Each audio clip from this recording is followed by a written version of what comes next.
1380 KCIM Sports presents KCIM Sports Rewind. A look back at the week in high school sports, brought to you by St. Anthony Rehab Services. Here's Sports Director Jeff Blankman, John Ryan, and Jeff Honnold. Well, normally we sing 2 out of 3 ain't bad because Jeff Honnold on the road and not able to join us. But today he is on the phone with us. It is John Ryan, not in the studio. And joining me right now is Jeff Honnold. And Jeff, hey, how's things going today? Well, I'm trying to get a cow and a calf to adopt each other. The cow's willing, but the calf's not. That's kind of a frustrating little deal. Wait, how long you been working on that? What time is it? Hour and a half, 2 hours.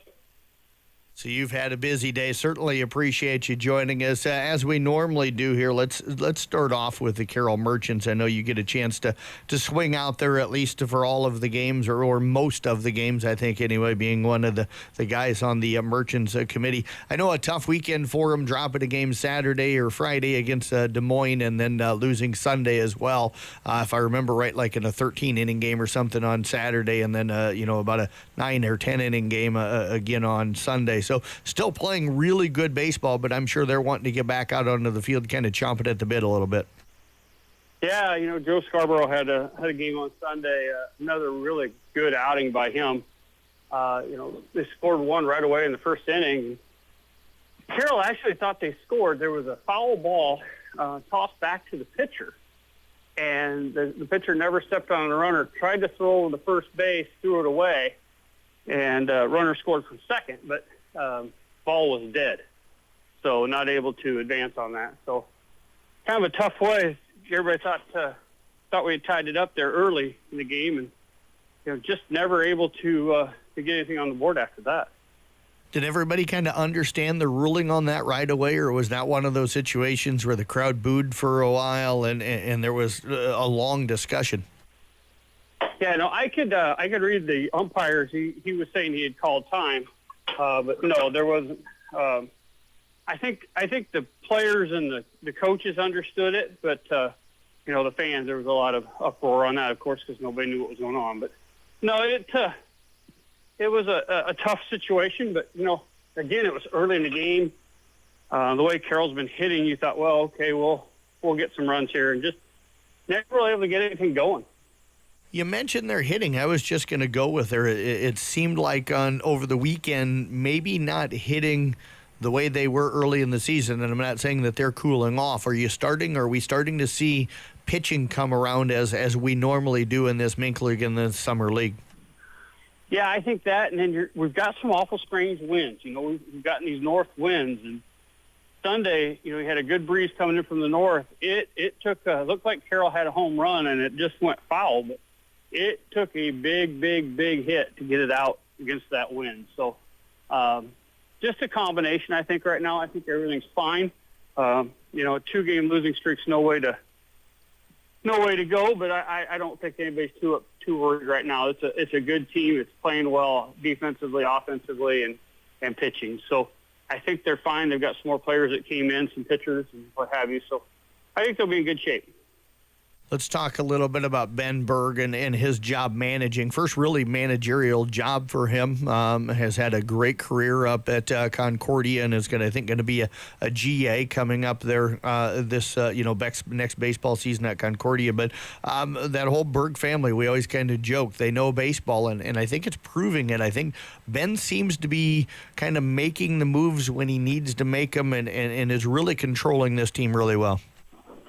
Yeah, he's doing a really nice job with this group, and they did a nice job of recruiting them as well. Got a nice mix, got a lot of all-around players. I'm really happy with just the team itself. Seems like we got a good young group of guys that they all seem to be getting along and understand the different roles and are willing to jump in it. And of course you got team speed, which is always fun. So not only are they recruiting well, but I really like the way Ben's handling this group of guys as well. What do you mean by handling this group of guys? Is it the decisions they're making, or is it just kind of the group as a whole and how they brought them in and who they brought them in? I think both ways. I think you got a group of guys that are needing to work on stuff. They're wanting to go to the next level. They're wanting to get to starter, or maybe even some of them, the JUCOs, want to go up to D1 or D2. So you got the development part of it, the teaching, and then you also have guys wanting playing time. I mean, everybody thinks they ought to be the starter or should be the starter, and so you have a little bit of both. So you got to be able to balance playing time and teaching time and the whole 9 yards, and then you have just the different personalities as well. So, it's not an easy job to keep everybody on the same page, and I think he's doing a really good job of that right now.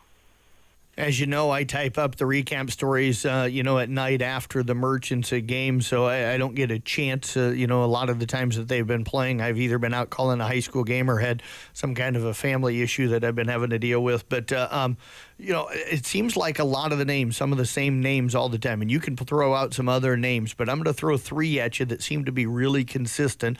Michael Alt, remember him from the past. He always hits the ball well, and in that leadoff spot is pretty dangerous when he gets on the base pass, and seems to be playing really well. You mentioned Joe Scarborough. He throws and also hits the ball well. And Blake Tigas, another one of those guys that just seems to consistently down towards the bottom part of that order end up with 2 or 3 hits almost every game and every night. What are you seeing from those three guys, and who are some other individuals maybe that are standing out for you a little bit?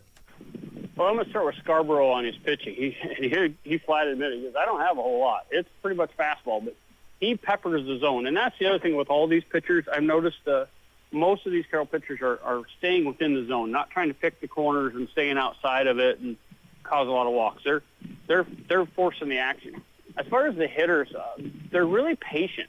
They do a nice job of waiting for the ball to come in, and they're not all swinging for the fences. A lot of small ball, a lot of singles, doubles. Do whatever it takes to advance the runners. Michael Alt doesn't take much. If he just gets the ball on the ground, he's got a shot of legging it out. He's so fast. So you get a lot of that with him. Tigas has been just doing a nice job of putting the ball in play. That's the biggest thing. Give yourself a chance by putting it in play, and good things can happen. So, just kind of working it through. And then Scarborough really odd. You see him, he goes in as a pitcher / DH. You don't see that very often. So when he gets relieved, he stays in as a DH. So he's just an all-around good player. He plays third base as well. I like the pitching staff. They're deep. They just got a couple more guys in. Just met one the other day, and I think this team is built well, especially for playoffs. They've got the team that can probably go deep. We got to watch that St. Joe team. They keep bringing guys in, and the Peak is kind of a strange group too, because they're more of a training facility, so they got guys that come in and out quite often. So who you see today and who you beat today may not be the ones you beat tomorrow. So just kind of always got to stay on guard with all of it. You mentioned here a moment ago as well that, not hitting for a lot of power, and not really maybe trying to. It's not what they're trying to survive on. Does this team have that ability? I know they probably have got some guys, but if they need to play a little deep ball sometime, is that within this club, do you think? Yeah, they've got the power. They're just they're being selective when they're taking that shot at it. We just about had one the other night against the Wind. As Coach Berg said, sometimes they walk into a home run, but not something that they're going to live and die on. They're going to beat you, more of getting on base, get somebody in scoring position with a steal, and then just beating you with their legs as a base hit.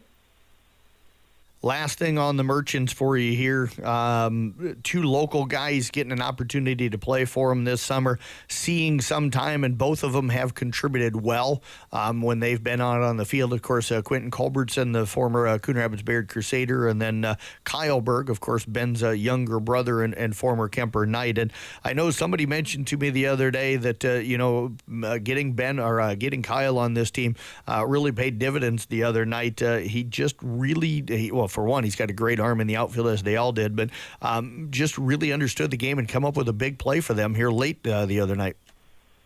Yeah, he's stealing second and third. I don't remember him being that fast. I was giving him the business pretty good about that. Stealing third base and slides down there and seeing both Bergson smiling, laughing at each other. So, it's fun having Kyle back. He's just a character. He's fun to have around. I think he keeps brother Ben loose. He spends a lot of time down the bullpen as a bullpen catcher, kind of as an intern helping. So, I think that helps too. That brother has an eye on the pitchers and knows what's going on as well, kind of behind the scenes. So, I think that pays. I haven't got to see Culbertson pitch yet. I'm anxious to see him. He hasn't been anywhere that I've been yet, but again, nice to have him. Then we got the Sipker from Caminita. His parents are there, and he's playing left field, so another kind of local flavor for us. And Alt being at BV, and there's a kid from Sergeant Bluff Luton. So there's a lot of nice local ties there that people can come watch. And I tell you, it's fun baseball. It's a really, really good baseball. I mean, you're not seeing a lot of errors. Maybe 1, 2 a game on both sides. So it's really good baseball. Pitched well so far, other than a couple of innings, and just entertaining. I really like the other night. I got to sit down and enjoy a game a little more than I used to, and it's been fun. And I want to thank Coach Berg. I know he's been really good with Mason up there on the broadcast, on the Carroll Broadcasting YouTube page, doing interviews and kind of breaking the young guy in and doing a nice job of that as well.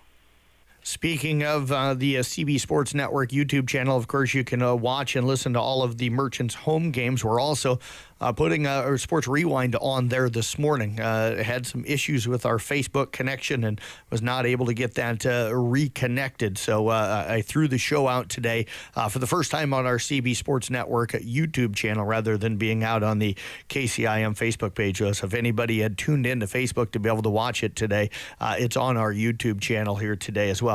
We're going to step away. We'll take a break. We've got a ton of important high school sports that we need to be talking about as well. We'll do that when we come back with more of KCIM Sports Rewind right here on 1380 AM, 95.1 FM, KCIM.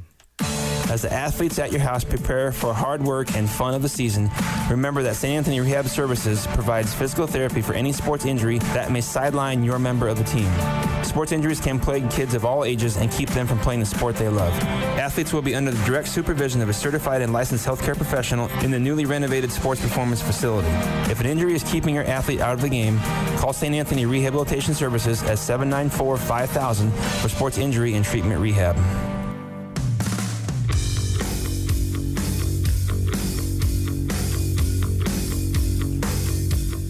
Jeff Blankman, Jeff Honnold back here with you on KCIM Sports Rewind. Appreciate everybody tuning in here today. And Jeff, I got to ask, how's things coming along with getting that calf to feed?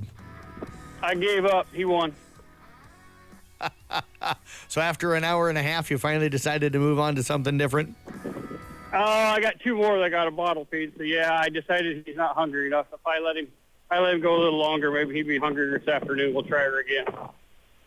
Well, Jeff, I know that you don't always get a chance to get to a ton of high school games. You're pretty busy down on the farm and then helping out with Merchants things, but I know you follow with our stories on the Brinks Exterior Sports Report and just kind of wanted to run through the season. First thing I want to do is I want to congratulate a couple of teams over the last week for picking up their first win of the season, the South Central Calhoun softball team. I know I went up and called their game against Emmitsburg last Friday, and they got beat, and they got beaten in 4 or 5 innings, but you could see late in that game that something started to trip just a little bit. I talked with Randy Martin, their head coach, for a few moments before he worked the field afterwards, that he saw something too, and he thought maybe that was the best game they played. Well, last night they go out and they just absolutely flatten Alta Aurelia, picking up a 12-2 victory, and every single one of the girls, it seemed like, went out and had 2 or 3 hits. So congrats goes out to the Titan girls, and that's a program, Jeff, that I think really needed that win.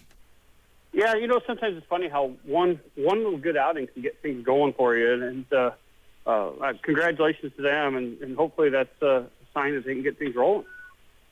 Let's also talk about the ESAC baseball team. Got a chance earlier this year to go up to Manson, Northwest Webster, and watch this team.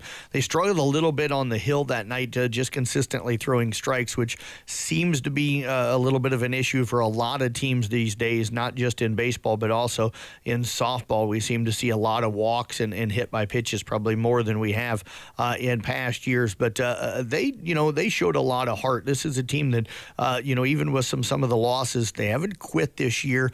They continue to go out and play hard.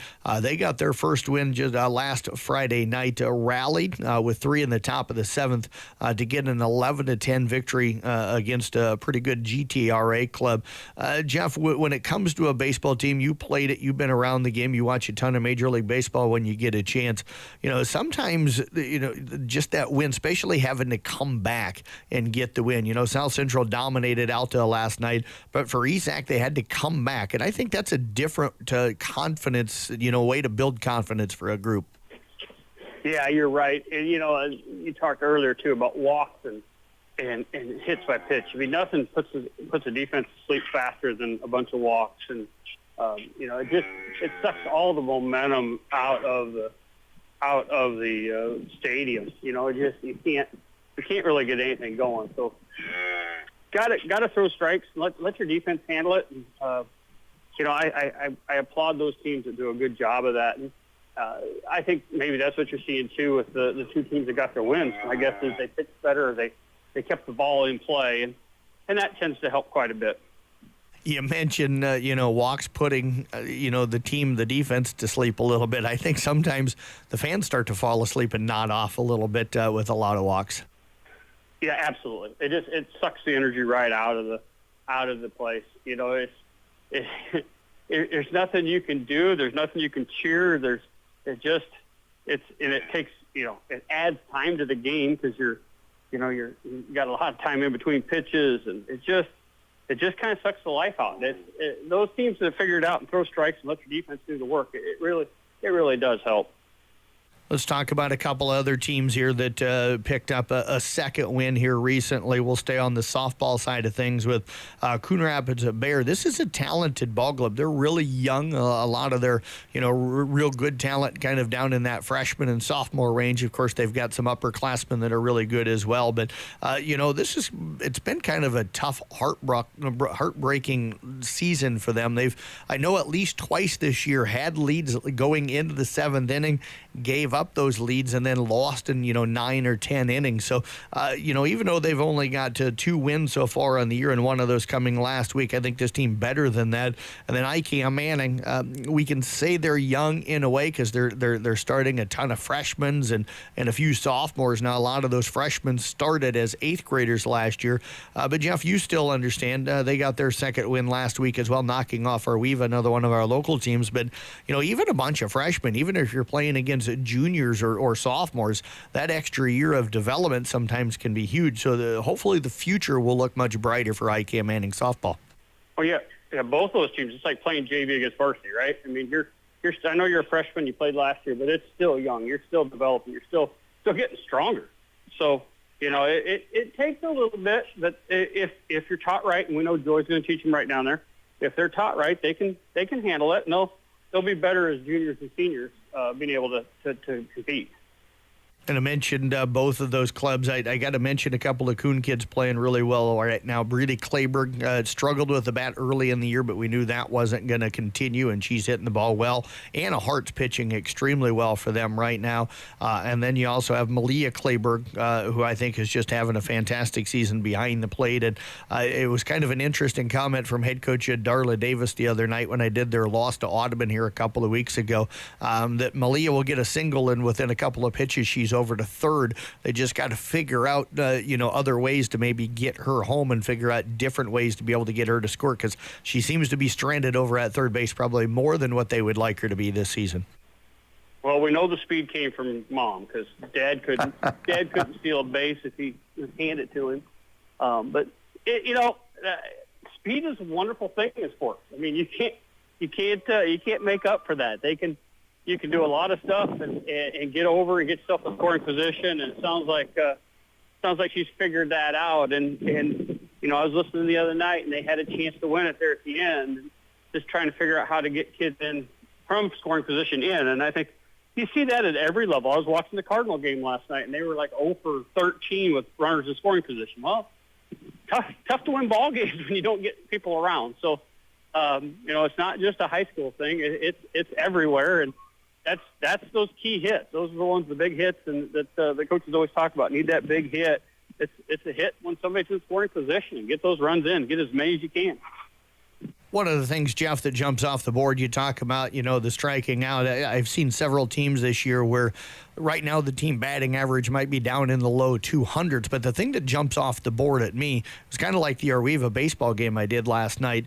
They only struck out 3 times, 2 of those coming late in the game, but when you're not striking out, you're putting the ball in play, and the game of baseball. It's the same with the game of softball. If you're putting the ball in play, you might be 0-7 at one point, but you're probably going to go on a 5 of 7 stretch because eventually you're going to start to find those gaps. So as long as you keep putting the ball in play, eventually good things will happen. Yeah, it's just that constant pressure where, you're putting it on there. There's a chance for an error or a chance for seeing eye single, just keep that pressure on. And that's the thing in sports. You got to keep putting pressure on the other side. Eventually that constant pressure will cause a lot of teams to crumble. And you're starting to see some of that now with our better teams in the area, the ones that have more wins. They're constantly putting pressure on. And that's where a lot of that comes from. You mentioned that jumps us right into Coon Rapids Bayard baseball. Them and Kemper have been probably most consistent and strongest programs around here for a number of years now, and part of that is same coaches and same philosophy and kids that buy in and parents that buy in, and it's just a whole culture thing. But you watch and listen to what happened with Coon last night. Give up 2 to Xyrocorn Kimballton in the first inning. They hold them scoreless the rest of the game because they just fundamentally rarely do they ever beat themselves under head coach John Waddle and assistant coach John Hayden. But and then you got a guy that's going to go down, I think, as one of the most special athletes that I've had the chance to cover in Cal Hayden. Hits a 2-run home run in the 5th to tie it, and then Lance Clayberg, who I think is going to go down as one of the best all-around athletes to ever probably participate in athletics down at Coon Rapids, comes up with a single to score the walk-off run in the bottom of the 7th inning. But teams that win, there's a confidence about them that no matter what the score is, no matter what the situation is, they're not out of a game. And then that's a mentality that sometimes you got to develop. And once you get that and once you gain that confidence, man, you can do anything. Well, we're going to have some big disagreements about that Clayberg thing, so we're never going to let a Clayberg be on top of the best athletes down there. There's a lot of them that came in the 80s and the 90s that like to put up a fight with that, but he's a special athlete as well. And again, we know it's mom because I've been around his dad, and I don't know. But, it's the John Waddle taught baseball. Do your job. You don't have to do anything special. Do your job and don't strike out. I still cringe to this day when I watch a called third strike. And that was, that was his philosophy. Just, it's okay if you swing and miss, but try to put something in play and put the pressure on, and, don't worry about it. Don't ever give up. We're always in the game. We can always do something here. Always keep putting pressure on, and good things will happen. And you see that both Kemper and Carroll do that. Kemper and Coon Rapids Bayard both do it. They're constantly swinging those bats, trying to get things in there, and then that good pitching. Just keep it in the strike zone. Let us do the work. Let's stay on the baseball theme here, Jeff, for a moment. First, Coon wins the Carroll tournament on Saturday, but congratulations to Carroll rallying back late with 5 runs in the 7th to knock off Algona in that opening round that pushed them into the championship game. They've got just 3 wins now on the season as they go over to Winterset last night and pick up a big conference win, getting their first win of the year and getting it on the road.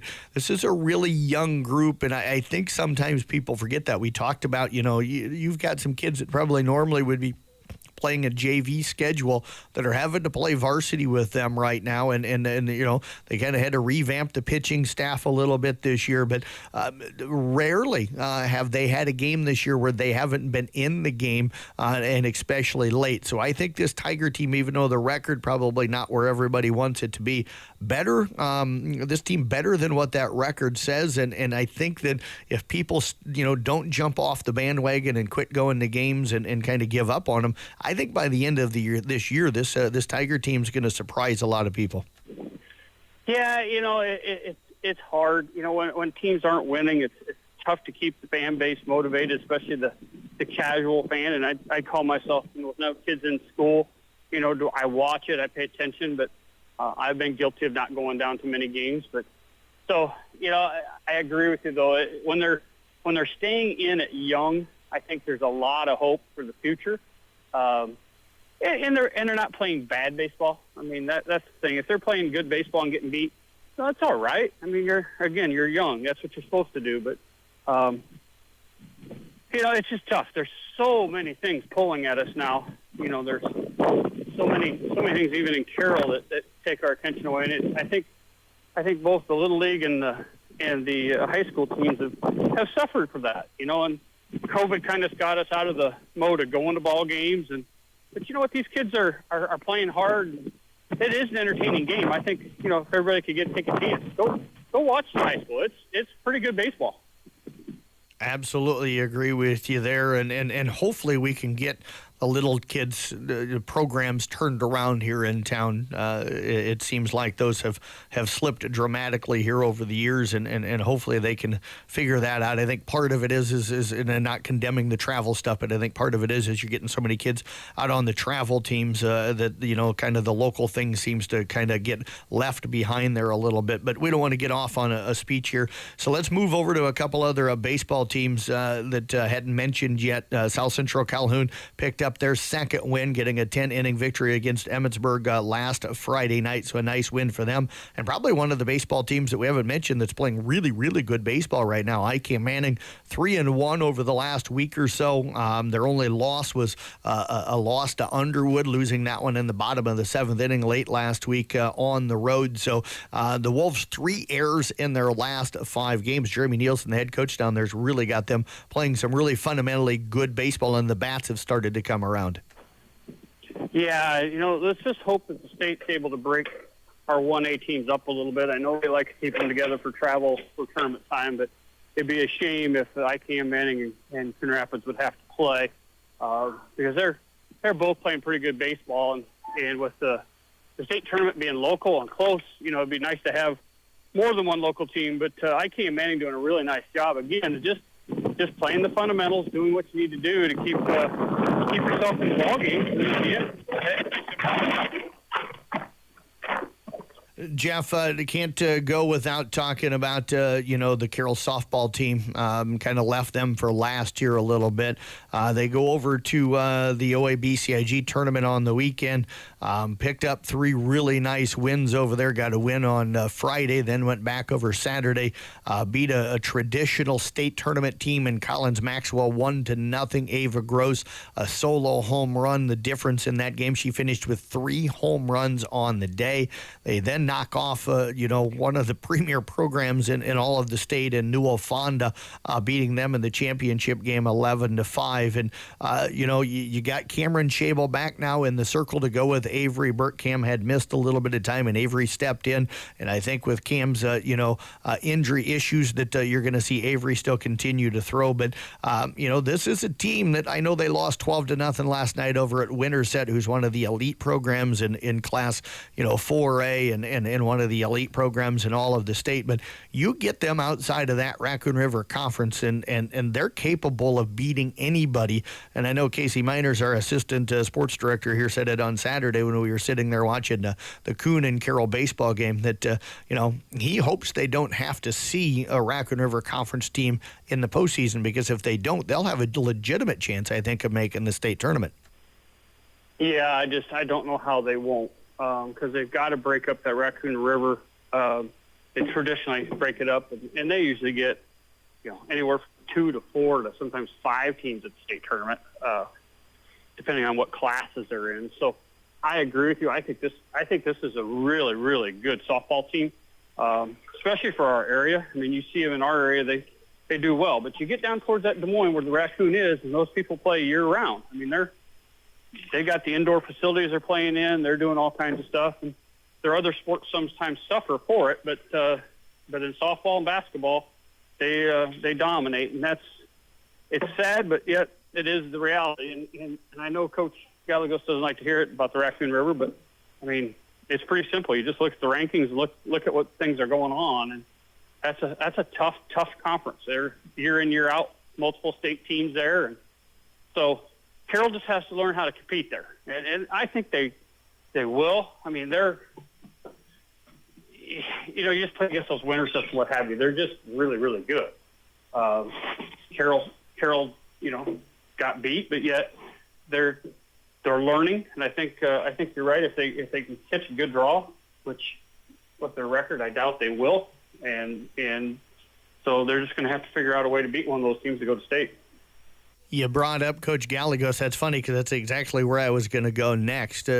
Coach mentioned to me last year, and I completely understand where he's coming from, that us in the media, we always brag about how great the Raccoon River Conference is because it is. As you mentioned, they send 5 teams a lot of times down to the state tournament. I can still remember not very many years ago where Bondurant Farrar had first come into the conference. They were still 2A. They won the 2A state championship. You had 2 Raccoon River Conference teams play each other for the 3A championship, so they won the 3A championship, and then you had DCG their last year in the conference win the 4A championship. So you had the 2A, 3A, and 4A champion with the 3A runner-up. So this league is that strong, and it is every year. But I think I understand his point that sometimes when all a kid hears is how good this conference is and how you can't compete and how good this conference is and you can't compete with them, that becomes a mental block for the kids. And I think I understand where Coach is coming from, that we all have to get over that to help this team kind of maybe get through that as well. Yeah, it is what it is. I mean, it is a very, very good conference. We're not bragging them up. We're stating the facts.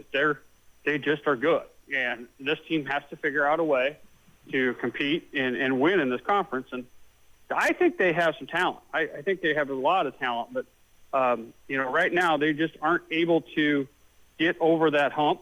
So we'll see. I mean, they could pull off and go up towards Roland Story, or there's a lot of different directions they could go. But chances are they're going to have to go through a Raccoon River Conference to go to state. And, it's a one-night deal. You can go. And the thing about the Raccoon River is the pitching. I mean, they just have phenomenal pitchers in this league, and you're just going to have to figure out a way to compete with that. Jeff, before I let you go, going to bring up 2 things. One, I apologize without John here. There's no trivia today. Number 2, College World Series now set, getting underway down in Omaha. I haven't made it down there since I got into radio because I always have high school games to be able to go out and cover. But it is such a cool thing to have the College World Series every year down in Omaha, and I know a ton of people from around here head down and watch some games. So it should be a lot of fun, and this should be a pretty entertaining College Baseball World Series. Yeah, I was talking to some folks that are going to come to the Merchants game on Friday night. We've got a doubleheader, and then they're going to spend the weekend down in Omaha watching the World Series. And what a fun time! That's, if you're a baseball fan, that's what a wonderful opportunity we have. You got the Big Tens there, and then a few weeks later you turn around and you have the College World Series. But I have not been down there in probably 20, 30 years just because of my schedule. But I watched it. I did flip on last night, and I saw Texas was down, and sounds like they must have came back, and I think I was watching maybe Tennessee a little bit too. But my old body said it was time to go to bed, so I didn't watch the finish of them. But again, good baseball, fun to watch. And then you get some of those that are 22-3 as well. So I mean, it happens at all levels. You mentioned the Texas game. They did rally back, but I don't know if you heard how that one ended last night.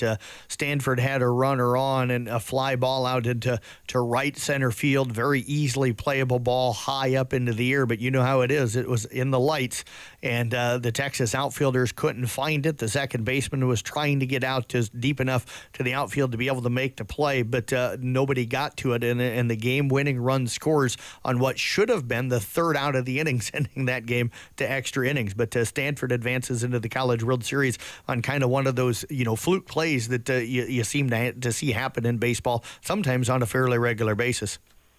Boy, as an outfielder, that is such a bad feeling when you cannot find it in the lights. It's like walking in the dark. You know it's there, but you can't find it. And you're working hard, but trying not to get hit by it as well because you have no idea.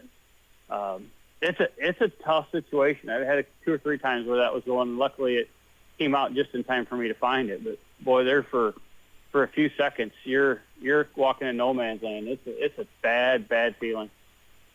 Well, Jeff, appreciate you joining us here. Best of luck down there getting, the calf, going with the feeding here today. So have a good one, and we'll talk to you again soon.